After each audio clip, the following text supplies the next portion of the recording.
Donc l'ADEME, c'est un organisme public sous tutelle de ministères et de l'État.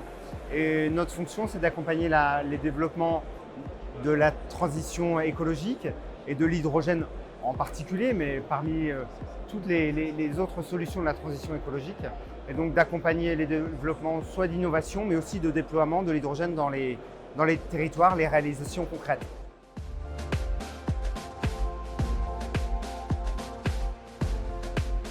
Alors, lors de cette édition, en fait, on est venu présenter notamment les résultats de nos scénarios de neutralité carbone pour 2050 et donc comment l'hydrogène y tient une place, quel rôle l'hydrogène joue dans ces scénarios de neutralité carbone.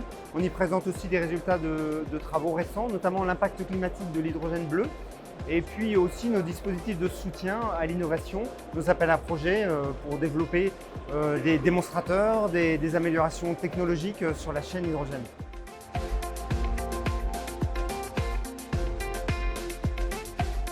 Aujourd'hui, notre ressenti, c'est que le bouillonnement ne ralentit pas.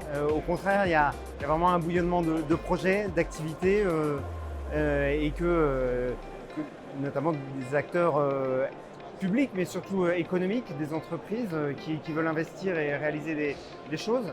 Donc il y a un bouillonnement qui ne ralentit pas. Donc pour nous, c'est plutôt dans le domaine des usages de la mobilité lourde ou de l'industrie ou de l'énergie. On sent que le bouillonnement est toujours présent. Notre vision, l'hydrogène, c'est que ça va prendre un certain temps à se déployer. On est sur un temps long, mais que la filière se met bien en place. Il y a des réalisations concrètes aussi qui voient le jour. Donc pour nous, on est assez enthousiaste sur la vision de la filière et de ses réalisations.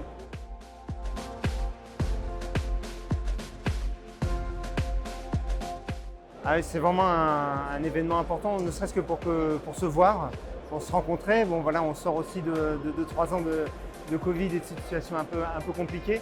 Donc pouvoir se voir, c'est là où on apprend, où on voit comment avancent aussi les différents acteurs. C'est là aussi se nouent les futurs projets, les collaborations, etc.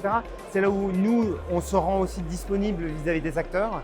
On peut tout simplement rencontrer les gens qu'on a sinon par mail ou par téléphone. Mais voilà, pour nous, c'est vraiment important d'être au contact de la filière, quoi.